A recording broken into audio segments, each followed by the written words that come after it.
손바닥으로 하늘을 가릴 수 없습니다. 윤석열이 끝까지 발뺌하면서 준비하던 한 방이 결국 구속 취소 카드였나 봅니다. 그런다고 전국에 생중계된 내란이 없던 일이 된답니까? 윤석열이 감옥에 있든 집에 있든 헌재에서 곧 탄핵 선고가 나올 것이라는 데에는 변함이 없습니다. 국힘이 이때다 싶어서 마치 윤석열이 무죄라서 풀려나는 것처럼 선동하고 있는데 명백한 거짓말입니다. 이번에 나온 결정은 탄핵과는 무관한데 그걸 끌어들여서 국민들을 속이려 들고 있는 것입니다. 이런 상황에 이재명 대표가 짧은 브리핑으로 상황을 정리해버렸습니다. 오늘도 구독, 좋아요와 함께 정치사수 시작해보겠습니다.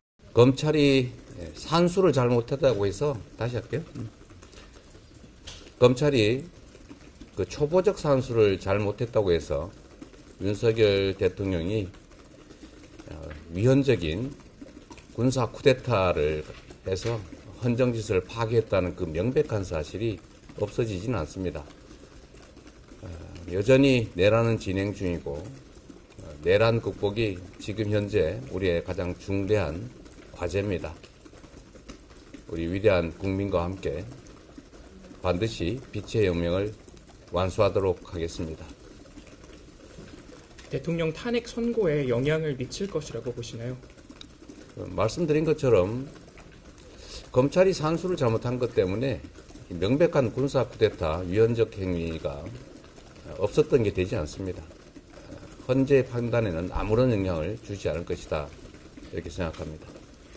여기까지만 하시죠. 한 가지만, 공수처에서 내란죄를 본 것이 증거가 안 된다라는 입장인데 이에 대해서는 공수처에서 내란죄라고 이제 수사를 했는데 이에 대한 증거가 채택이 되지 않는다라고 법원은 판단했는데 이에 대해서는 어떻게 보시나요? 그 전혀 사실이 아닌데 질문이 잘못된 것 같습니다. 질문이 잘못된 것 같아요. 공수처 그 전이 아니라 직권남용 수사 과정에서 네, 맞습니다. 내란 수사를 인지를 못했다는 건데. 자, 이 실체적 관계에 대해서 우리가 아는 대로 국민들은 내란 행위라고 판단하고 있는 것이고 그 절차적 과정의 어떤 문제들에 대해서는 향후에 법원이 판단할 것입니다. 그런데 일견 우리가 보기에는 구속기간 계산을 검찰이 잘못한 것 외에 다른 특별한 문제를 발견하기는 어려워 보입니다. 그러면 비상의원총회를 통해서 모았던 민주당의 의견에 대해서 간략하게 말씀드리겠습니다. 내란 수계 윤석열에 대한 구속 취소 청구를 받아들인 것에 유감을 표합니다.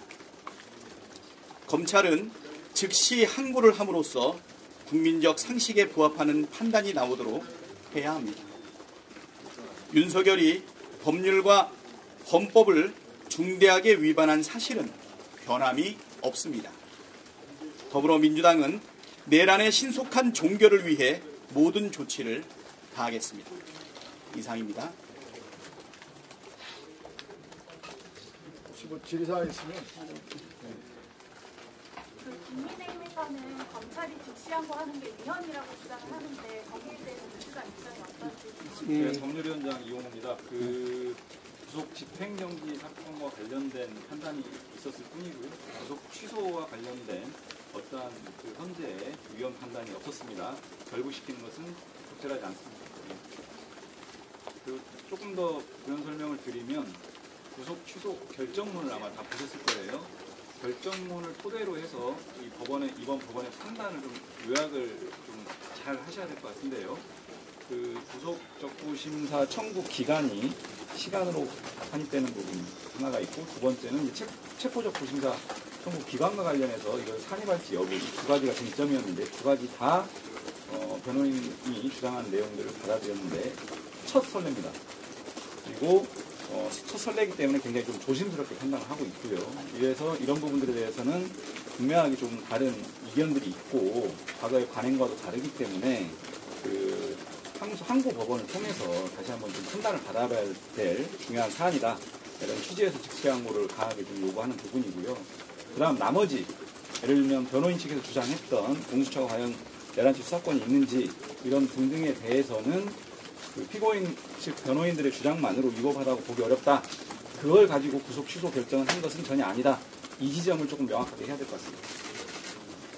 법원 결정 자체에 대해서는 존중한다는 입장인지 아니면 그 부분은 뭐 일단 사법부의 판단을 존중을 하지만 여기에 대해서 동의를 하기 어려운 부분이 있습니다.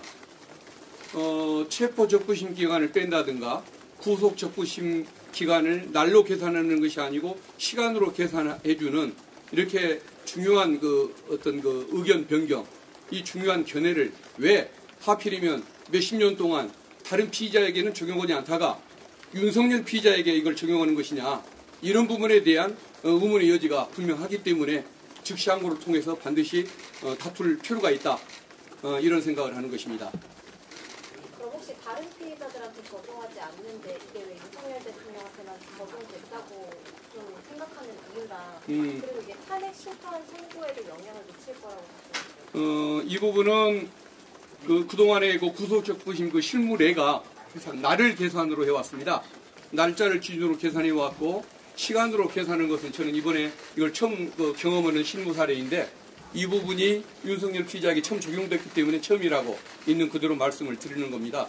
그리고 이것은 구속기간 계산에 관한 어떤 절차적 문제를 가지고 따졌던 문제인 것이지 내란 범죄가 성립하느냐 안 하느냐 이 부분에 대한 실체적 판단을 했던 것은 아니기 때문에 헌재의 파면에 미치는 영향력은 없다고 봐야 할 것입니다. 만약에 검찰이 즉시 항고 안 하면 어떻게 대응하실까요? 즉시 항고를 안 하면이 아니라 즉시 항고를 할 걸로 봅니다. 구속돼야 한다고 봤기 때문에 영장을 청구를 했을 것이고 법원이 받아들였고, 그리고 여기에 대해서 3번의 법원 심판을 구했지만 전부가 다 체포와 구속 결정으로 이어졌지 않습니까? 이런 합리적인 결정, 국민의 상식에 부합하는 조치, 이걸 두고서 검찰이 지금까지 취해왔던 입장을 바꿔서 석방해야 한다고 결정을 리는 없다고 보기 때문에 즉시 항고를 할 걸로 믿고 있습니다. 그럼 법원에서 왜 이런 결정을 했다고 보셨나요? 그 부분은 저는 동의하기는 어렵지만 어쨌든 피의자에게 뭔가 애매한 점이 있을 때는 피의자에게 유리하게 해석하겠다라는 그런 인권적 조치였다고 주장할 가능성이 있고, 또 그런 측면을 무시할 수는 없지만 이 부분은 해석상 저는 동의를 하지 않는 그런 입장이고, 특히 윤석열 피의자에게부터 이게 적용된다는 이 점에 대해서는 국민들이 공감하기가 어려울 것 같아서 항고심의 판단을 받고자 하는 것입니다. 그래서 항고심에서는 이것에 대해서 더 바른 판단을 해주리라 그렇게 기대를 하고 있고, 검찰이 즉시 항고해 주기를 촉구하는 것입니다. 윤석열 대통령의 구속 청구 같은 가능성에 대해서는 어떻게 됩니까? 이게 이제 기각이 되면 또 보석 청구를 할 텐데, 지금까지 11번인가 온갖 청구를 했지 않습니까? 있는 건 다 해보는 사람이니까 그것도 나중에 또 하려고 할 텐데, 어쨌든 그 부분은 별로 평가하고 싶지는 않습니다. 일부 의원님들이 페이스북에 구속기간 계산과 관련해서 검찰의 계산된 착오가 아닌가 하는 합리적 의구심이 있다라는 말씀을 올리셨는데, 근데 아까 이태용 위원장님은 실제로 이렇게 계산된 전례가 없다고 말씀을 하셔서 검찰의 계산된 착오에 관한 합리적 의구심, 이게 당의 입장인지 궁금합니다. 그 부분에 대해서는 당의 입장이 따로 있지는 않습니다. 검찰의 속마음이 어땠는지는 알 수는 없지만 그런 일은 없었으리라고 믿고 싶고, 또 그게 아닌 것이 맞다고 한다면 반드시 즉시 항고를 통해서 사태를 바로잡을 수 있기를 기대하는 것입니다. 두 가지 쟁점을 말씀드렸는데, 두 가지 쟁점 중 하나만이라도 선례가 없는 사안이기 때문에 하나만이라도 다른 판단이 항고법원에서 나오면 그 구속기간 문제는 다 해소가 되고 적법한 기소로 정리가 될 것으로 보여지고요. 그래서 선례가 없는 두 가지 쟁점 모두에 대해서 내란범 피고인 윤석열의 유리한 판단을 한 부분에 대해서 상당히 유감이다, 이런 지점 말씀드린 거고요. 가장 중요한 것은 지금 형사재판의 내란죄의 실체적 요건이라든지 공소제기 자체의 문제라든지와는 전혀 무관한, 그래서 공소제기는 여전히 유효하고 내란범으로서의 구성요건 해당 부분도 여전히 유효하다.